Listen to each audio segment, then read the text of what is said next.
Commission ಸಹಾಯದಿಂದ BJP ಯಾವ ರೀತಿ ಮತಗಳ್ಳತನ ಮಾಡಿದೆ ಎಂದು ನಮ್ಮ ಪಕ್ಷದ ನಾಯಕರಾದ ರಾಹುಲ್ ಗಾಂಧಿ ಅವರು ಸಾಕ್ಷಿ ಸಮೇತ ತೋರಿಸಿದ್ದಾರೆ ಎಂದು ಜಿ ಕುಮಾರ್ ನಾಯಕ್ ಅವರು ಹೇಳಿದರು. ಅವರಿಂದು ಗುರುವಾರ ಜಿಲ್ಲಾ ಕಾಂಗ್ರೆಸ್ ಸಮಿತಿಯಿಂದ ತೀನ್ ಕಂದಿಲ್ ವೃತ್ತದಿಂದ ಡಾಕ್ಟರ್ BR ಅಂಬೇಡ್ಕರ್ ವೃತ್ತದವರೆಗೆ ಕ್ಯಾಂಡಲ್ ಲೈಟ್ ಮಾರ್ಚ್ ಜಾಥಾದಲ್ಲಿ ಭಾಗವಹಿಸಿ ಮಾತನಾಡಿ, ಬೆಂಗಳೂರು ಸೆಂಟ್ರಲ್ ವಿಧಾನಸಭಾ ಕ್ಷೇತ್ರದ ಮಹದೇವಪುರದಲ್ಲಿ 1 ಲಕ್ಷಕ್ಕೂ ಹೆಚ್ಚು ಬಹುಮತ ಪಡೆದಿದೆ ಮತ್ತು ಯಾವ ರೀತಿ ಮತಗಳ್ಳತನವಾಗಿದೆ ಎಂದು ಸ್ಪಷ್ಟವಾಗಿ ತಿಳಿಸಿದ್ದಾರೆ ಎಂದು ಹೇಳಿದರು. ಕೇವಲ ಒಂದು ಕ್ಷೇತ್ರದಲ್ಲಿ 1 ಲಕ್ಷಕ್ಕೂ ಅಧಿಕವಾಗಿ ಬೋಗಸ್ ಮತದಾರರಿದ್ದಾರೆ. ಇಡೀ 2024ರ ಚುನಾವಣೆಯಲ್ಲಿ ಎಷ್ಟು ಇರಬಹುದು ಎಂದರು. ಮತಗಳ್ಳತನ ಮಾಡಿದವರು ಅಧಿಕಾರದಲ್ಲಿ ಇರಬಾರದು ಮತ್ತು ಹೋಟ್ ಚೋರ್ ಗದ್ದಿ ಚೋರ್ ಎಂದು ಘೋಷಣೆ ಕೂಗಿದರು. SIR ಕುರಿತು ಲೋಕಸಭೆಯಲ್ಲಿ ಚರ್ಚೆಯಾಗಬೇಕು, ವಿಧಾನಸಭಾ ರಕ್ಷಿಸಿ, ಪ್ರಜಾಪ್ರಭುತ್ವ ಉಳಿಸಿ ಎಂದರು. ಈ ಸಂದರ್ಭದಲ್ಲಿ ದೇಶದಲ್ಲಿ ನಡೆಯುತ್ತಿರುವ ಮತಗಳ್ಳತನ ಮಾಡುತ್ತಿರುವುದನ್ನು ಖಂಡಿಸಿ ಹಾಗೂ ಬಿಹಾರದಲ್ಲಿ ನಡೆಯುತ್ತಿರುವ ವಿಶೇಷ ಮತದಾರರ ಪರಿಷ್ಕರಣೆ ವಿರೋಧಿಸಿ ಕ್ಯಾಂಡಲ್ ಲೈಟ್ ಮಾರ್ಚ್ ನಡೆಸಲಾಯಿತು.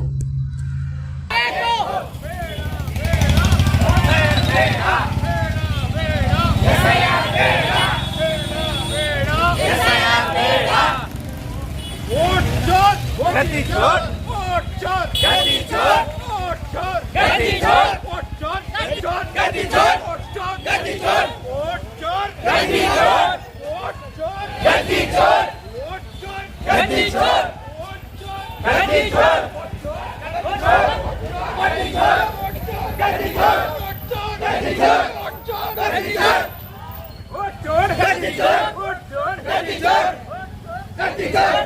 मोदी सरकार बेके बेको न्याय बेको बेके बेको न्याय बेको बेके बेको वोट चोर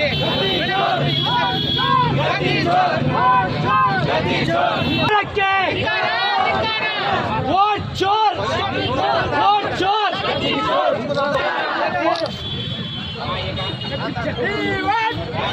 बात कर ಅಣ್ಣ ಸ್ವಲ್ಪ ಹಿಂದೆ ಬರೋಣ ಅಣ್ಣ.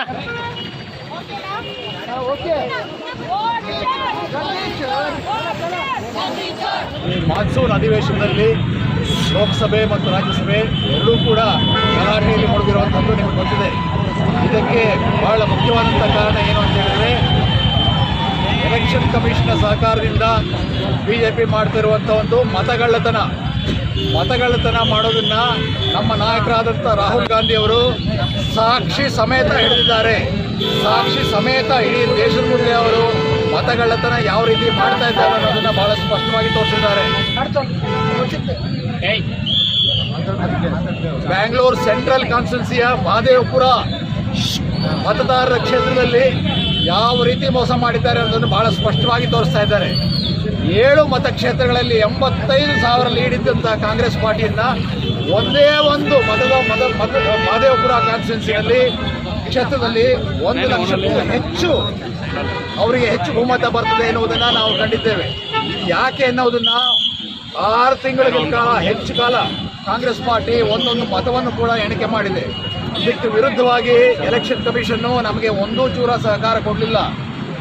ಕಂಪ್ಯೂಟರ್ನಲ್ಲಿ ಅವರು ನಮಗೆ ಮತದಾನದ ಅಂಕಿಅಂಶ ಕೊಡಲಿಲ್ಲ, ಮತದಾರರ ಪಟ್ಟಿ ಕೊಟ್ಟಿಲ್ಲ. ನಮಗೆ ಕೊಟ್ಟಿದ್ದು ಬರೀ ಪೇಜ್ಗಳು ಕೊಟ್ಟಿದ್ದಾರೆ. ಒಂದೊಂದು ಪೇಜ್ನು ತಾಳೆ ಮಾಡಿ ನೋಡಬೇಕು ಅಂದರೆ ಎಷ್ಟು ಕಷ್ಟ ಆಗುತ್ತೆ.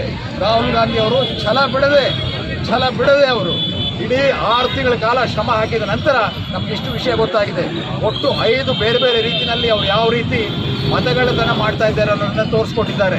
1 ಲಕ್ಷಕ್ಕೂ ಹೆಚ್ಚು ಬೋಗಸ್ ಮತದಾರರು ಒಂದೇ ಒಂದು ಕ್ಷೇತ್ರದಲ್ಲಿದ್ದಾರೆ ಅಂತ ಹೇಳಿದರೆ, ಆ ಕ್ಷೇತ್ರದಲ್ಲಿ BJPಗೆ 1 ಲಕ್ಷಕ್ಕೂ ಹೆಚ್ಚು ಲೀಡ್ ಬರ್ತದೆ. ಅದರಿಂದ ಲೋಕಸಭಾ ಕ್ಷೇತ್ರವನ್ನು ಅವರು 30,000 ಓಟ್ನಿಂದ ಗೆಲ್ತಾರೆ ಅಂತ ಹೇಳಿದರೆ ಯಾವ ರೀತಿಯಲ್ಲಿ ಅತ್ಯಂತ ವ್ಯವಸ್ಥಿತವಾಗಿ ಮತಗಳ್ಳತನ ಮಾಡ್ತಾ ಇದ್ದಾರೆ ಅಂತ ಗೊತ್ತಾಗುತ್ತೆ. ಕೇವಲ ಒಂದು ಲೋಕಸಭಾ ಕ್ಷೇತ್ರ ಅಲ್ಲ, ಇಡೀ 24ರ ಎಲೆಕ್ಷನ್ನಲ್ಲಿ ಸುಮಾರು 70ರಿಂದ 80 ಕ್ಷೇತ್ರಗಳಲ್ಲಿ ಈ ರೀತಿ ಆಗಿದೆ ಎನ್ನುವ ಇಲ್ಲಿಯವರೆಗೆ ಏನಿದ್ದು ಅನುಮಾನ ಇತ್ತು. ಆದರೆ ಇವತ್ತಿನ ದಿವಸ ನಮಗೆ ಬಹಳ ನಿಖರವಾಗಿ ಈ ರೀತಿ ಅನ್ನಿಸ್ತಾ ಇದೆ. ಆದ್ದರಿಂದಲೇ ಇಡೀ ದೇಶಾದ್ಯಂತ ಆಗಸ್ಟ್ 14ರಂದು ಮತ್ತು 15ನೇ ತಾರೀಕಿನ ಮುನ್ನಾ ದಿವಸ ನಾವು ಮಾಡ್ತಾ ಇರೋದು ಏನು ಅಂತ ಹೇಳಿದರೆ, ಮತಗಳ್ಳತನ ಮಾಡಿದವರು ಕುರ್ಚಿನಲ್ಲಿ ಕೂತ್ಕೊಳ್ಳೋಕ್ಕೆ ಲಾಯಕ್ಕಿಲ್ಲ. ಮತಗಳ್ಳತನ ಮಾಡಿದವರು ಕುರ್ಚಿನಲ್ಲಿ ಕೂತ್ಕೊಳ್ಳೋಕ್ಕೆ ಲಾಯಕ್ಕಿಲ್ಲ. ಆದ್ದರಿಂದಲೇ ನಮ್ಮ ಸ್ಪಷ್ಟವಾದಂಥ ಘೋಷಣೆ ಏನು ಅಂತ ಹೇಳಿದರೆ, ವೋಟ್ ಚೋರ್, ವೋಟ್ ಚೋರ್.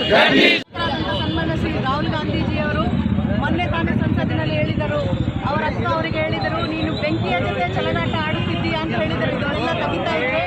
ಆಗ ನಮ್ಮ ನಾಯಕರು ಹೇಳಿದರು, ಸತ್ತ ಮೇಲೆ ಬೆಂಕಿಯಲ್ಲೇ ಚಿತೆ ಆಗೋದು ನಾನು, ಇದು ಅದಕ್ಕಿಂತ ಬದುಕಿದಾಗ ನಾನು ಚಿತೆ ಆಗ್ತೀನಿ ಅಂತ. ಜನರ ಸಲುವಾಗಿ ನಮ್ಮ ನಾಯಕ, ನಮ್ಮ ದೇಶ ಸಲುವಾಗಿ ನಮ್ಮ ನಾಯಕ ಇಷ್ಟೆಲ್ಲ ಹೋರಾಟ ಮಾಡಿ ಇವತ್ತಿನ ದಿನ ಈ ಚೋರಿ ಆಗ್ತಾ ಇರೋದನ್ನ ನಿಲ್ಲಿಸಬೇಕು, ಪ್ರಜಾಪ್ರಭುತ್ವ ಉಳಿಸಬೇಕು ಅಂತ ಇಂಥ ಒಂದು ತ್ಯಾಗಕ್ಕೆ ರೆಡಿಯಾಗಿ ನಮ್ಮ ನಾಯಕರೆಲ್ಲ ಇದ್ರದ್ದೆಲ್ಲ ಹಿಂದೆ ಇರುವಂತಹ ಕುತಂತ್ರಗಳನ್ನು ಬಯಲು ಮಾಡ್ತಾ ಇದ್ದಾನೆ. ಅದಕ್ಕೆಲ್ಲ ನಮ್ಮ ದೇಶದ ಜನ ಸ್ಪಂದಿಸಬೇಕು.